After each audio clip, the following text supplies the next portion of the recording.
Bonjour à tous, est-ce que ça va? Est-ce que ça va les amis? Ça va. Eh bien, bienvenue pour ce troisième jour, ce troisième live du salon. On est vraiment ravis de vous retrouver. Est-ce que vous avez passé... De quoi? On est au complet, exactement. On était que Blaise et moi hier, et là on a retrouvé toute l'équipe. Est-ce que vous avez passé une bonne journée hier au salon? Est-ce que ça a été? Oui, ça a été une journée de fou. Voilà, je prends la sucette. Donc oui, moi j'ai passé une super journée. Ça a été une journée de dingue. C'était plein, vous étiez super nombreux, c'était génial. J'ai serré je sais pas combien de centaines de mains et discuté avec je sais pas combien de milliers de lecteurs. Donc non, franchement, superbe journée. Moi, j'ai pas le charisme de Jean-Christophe. Par contre, si aujourd'hui vous pouviez éviter de m'arracher la chemise, cher Locos, ce serait extraordinaire. J'ai dû changer de chemise et je sais pas si je tiendrai jusqu'au bout du salon si vous m'arrachez la chemise tous les jours. C'est bien de changer de chemise aussi. Hein. Non. Ah si, de sentir bon, propre. Pendant 5 jours, c'est pas mal. C'est bien de changer. Attends, c'est repassé depuis ce matin. Ah oui, d'accord. Et vous alors, les Mancerons, est-ce que ça s'est bien passé votre journée d'hier? Bah écoute, très très bien, nous c'était top, plein de rencontres aussi, pas des milliers pour le coup, mais plein de rencontres, plein de potes qui sont venus nous voir, plein de lecteurs, pas mal de dédicaces aussi pour le bouquin, et puis moi je trouve qu'il y a eu masse de monde en fait hier par rapport à ce qu'on peut connaître nous, des années précédentes. Il y a eu masse de monde et bon, on a deux bons copains qui sont en face de nous, mais qui vont nous haïr encore une fois pour l'année, mais c'est pas grave. Donc ouais, on est plutôt hyper contents, donc on va faire ça aujourd'hui encore. Ouais, on va enchaîner. Céline, tu veux ajouter quelque chose? Non, c'est ouais bon. Hein. Ok, super. Et toi Régis? Moi j'ai passé une très bonne journée, c'est ma première expérience encore une fois et c'était génial. Alors pas non plus des milliers de personnes, mais des bonnes dizaines de paluches serrées et ça fait un bien fou. On en parlait hier avec Blaise à la fin de la journée, ça donne une énergie, c'est hyper galvanisant et moi je suis aux anges quoi, c'est vraiment top top top. Le programme le thème d'aujourd'hui, ça va vous concerner. Guillaume, tu me promets de nous laisser parler sur le thème, hein? D'accord? C'est promis, hein? On peut remplacer une. Hein? Le thème c'est filmer avec son réflexe, est-ce que c'est vraiment possible? Est-ce que c'est possible? Alors, on y va? Qui est-ce qui va? Bah vas-y, allez, JC, vas-y. Christophe. J'y vais, attention, il me regarde. Alors, est-ce qu'on peut filmer avec un réflexe? Bah oui, bien sûr, puisque sinon, ce serait pas un réflexe vidéo. Hein, vidéo, quand même, pour la petite histoire, qui est arrivé sur les réflexes avec le Nikon D90. Chez Nikon. Avant le 5D Mark II dans l'histoire. Non, c'est pas l'inverse. Ça commence. Et donc oui, bien sûr, on peut filmer avec un réflexe. Je trouve qu'après, juste il y a un niveau de complexité qui est encore supérieur à la photo pour moi parce que filmer, c'est pas juste appuyer sur le bouton et puis laisser tourner. C'est penser sa vidéo, c'est avoir un script à l'avance, c'est faire des rushs, c'est tourner, c'est monter, c'est éclairer, c'est chiant. C'est chiant.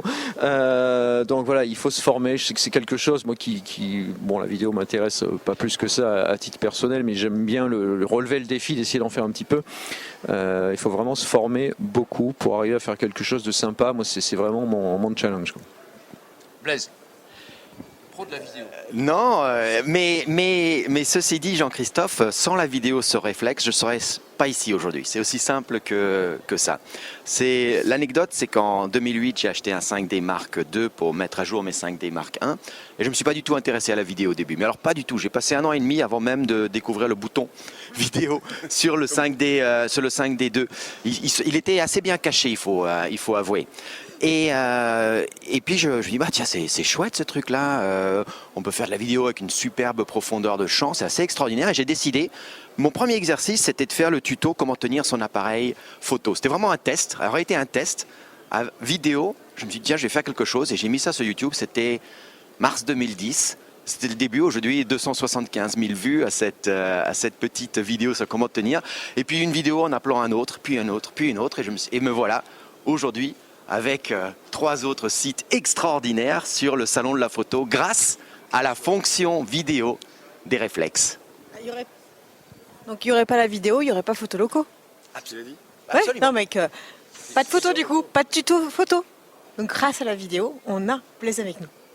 C'est ça qui est fort, c'est ça qui est fort. C'est exactement ça. C'était un essai qui s'est transformé grâce à tous les retours des utilisateurs dans plusieurs vidéos et puis ensuite voilà. Nous Donc voilà ensemble. pour résumer, oui, on peut filmer avec son réflexe. Es-tu d'accord avec ce principe-là? Je résume ton truc. Hein, c'est ça. J'ai pas entendu un oui ou un non en fait. Moi je veux un oui ou un non. Régis, c'est même plus beau que ça. C'est-à-dire que le réflexe est complètement extraordinaire. Quand on est habitué aux caméras vidéo, tu vois, aux petits caméscopes et tout ça. Mais les réflexes avec ces immenses capteurs, c'est quelque chose d'incroyable, c'est de la photo animée. C'est-à-dire qu'on met en œuvre toute son expérience de la Il fait votre boulot là, hein. C'est un très bon commercial là. Et on ajoute une dimension de mouvement, ce que Jean-Christophe disait de composition de cadrage, il faut prévoir avant ces plans et tout ça, mais c'est quelque chose, c'est une autre dimension de la photographie. Alors, oui, mais quid de l'ergonomie? Je vais me faire un petit peu l'avocat du diable. Est-ce que franchement c'est pratique?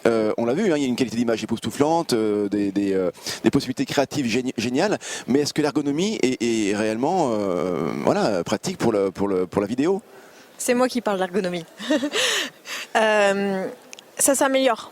Ça s'améliore. Le 5D Mark II, le D80, c'est pareil, D90 était précurseur sur la vidéo, mais pas sur l'ergonomie. C'était pas du tout adapté, c'était pas pratique, il fallait qu'on fouille. Si t'as mis 1 an et demi à le trouver, c'est qu'il fallait vraiment aller le chercher, et il y avait une raison. Voilà. C'était vraiment une... Pas que ça. Une autre raison, il ne veut pas la dire. C'était vraiment un appareil photo qui avait une petite fonction vidéo. On est en train de tendre aujourd'hui, depuis 1 ou 2 ans, on est en train de le voir, vers des appareils qui sont photo et vidéo, voire à des appareils notamment hybrides, je pense au GH4 et toute la suite qui va sur Panasonic. Alors c'est hybride, hein, c'est pas vraiment réflexe, mais c'est un peu le même principe, qui sont plus adaptés même vidéo que photo. Donc oui, carrément. Ça veut dire que le bouton de déclencheur principal permet de faire de la vidéo. Ah oui. Pas comme aujourd'hui où il faut le petit bouton rouge qui est tout petit, minuscule. C'est vraiment en train de se développer de manière exponentielle et en train de réfléchir à des vrais menus aussi. Je laisse peut-être continuer. Voilà, Guillaume, c'est parti.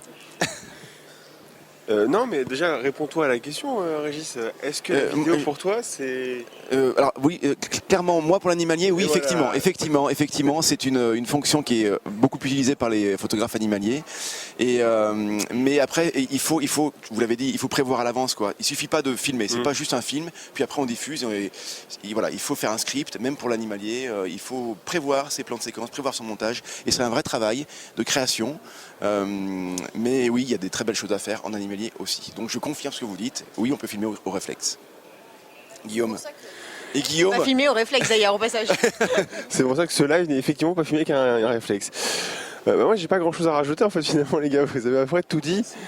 Pourquoi? Ah si on peut. Oui, alors, oser passer à la vidéo. Ce qui me plaît dans tout ce que vous dites, c'est que toi, finalement, quand on s'est connu, t'en faisais pas du tout. T'y es passé. Bon, toi, Blaise, t'as commencé avec le 5D Mark II, donc forcément, tu connais depuis le début. À part ce bouton malheureux qui est sous le pouce et on comprend pas pourquoi il est pas fait exprès, c'est ça en fait. Tu voulais faire une photo, t'as filmé? Non, c'est pas ça. Non, pas du tout. C'est juste que la vidéo m'intéressait pas. Mon métier, c'était vendre de la photo. Et aujourd'hui, d'ailleurs, je suis de plus en plus hybride, pas hybride dans ce que j'utilise, mais à rajouter des séquences vidéo. Quand je livre un mariage, j'ajoute des petits clips vidéo là-dessus, et je pense que c'est le futur des photographes. On va nous demander de plus en plus aussi d'ajouter. Non, mais ce sera une exigence du futur d'ajouter des clips vidéo à notre arc. Bien sûr. Après, bon, on peut débattre 3 heures sur filmer avec un réflexe natif, c'est-à-dire le 5D Mark II, le 5D Mark III, le nouveau 5D Mark IV. Alors, on va noter Nikon avec des 500, des 810, des 750. Tous font de la vidéo, tous évoluent pas à la même vitesse. Il y a un truc qui me dérange aujourd'hui, c'est que tout le monde veut du 4K.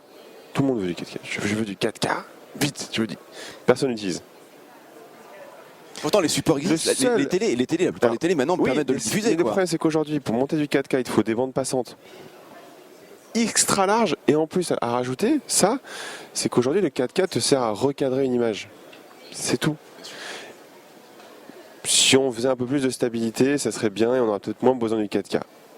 Mais pour cette histoire, moi je filme tout en 4K, mais je monte tout en 1080p. Ouais, ça, je pense que c'est vraiment important de le dire. Aujourd'hui, il faut filmer en 4K. C'est un peu comme si il y a 5-6 ans, tu disais, tiens, la résolution DVD, ça me suffit, tu vois, et tu filmes, tu n'aurais pas filmé en Full HD, maintenant tes vidéos, elles seraient assez affreuses. Donc avoir le contenu en 4K, c'est déjà, ça te permet d'être prêt pour l'avenir, et puis ça te permet, tu l'as dit, je pense qu'il faut vraiment mettre l'accent là-dessus, ça te permet de recadrer. Avec une bande, tu arrives à faire plusieurs plans en cadrant et tout ça, et ça c'est extraordinaire. C'est comme avoir 2 caméras finalement dans une, puisque tu as 4 fois l'image Full HD. Super intéressant, il va être l'heure, les gens vont arriver sur le salon, donc Les on gens va vont arrêter. arriver, ouais. Alors juste une chose, leur modestie les empêche, je pense, d'en parler, mais ils ont sorti, c'est tout récent, c'est tout chaud, ça fume encore, Osez la vidéo avec votre appareil Ah, puis on photo, a galéré, aux hein. éditions Erol, c'est un super bouquin qui rencontre un super succès sur le salon. Voilà, donc il est disponible en commande sur les... Voilà, sur... Ah oui, c'est vrai d'ailleurs, ouais, bien sûr. Ah oui, c'est mieux comme ça, merci, je sais. Merci les gars.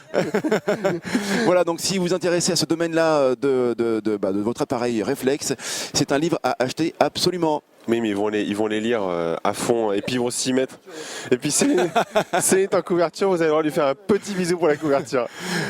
Tu veux que je te laisse conclure? Ouais, on vous donne rendez-vous demain pour le 4e jour. Un nouveau thème, vous le découvrirez demain. Et bah voilà, bonne journée à tous. À demain. Ciao, ciao.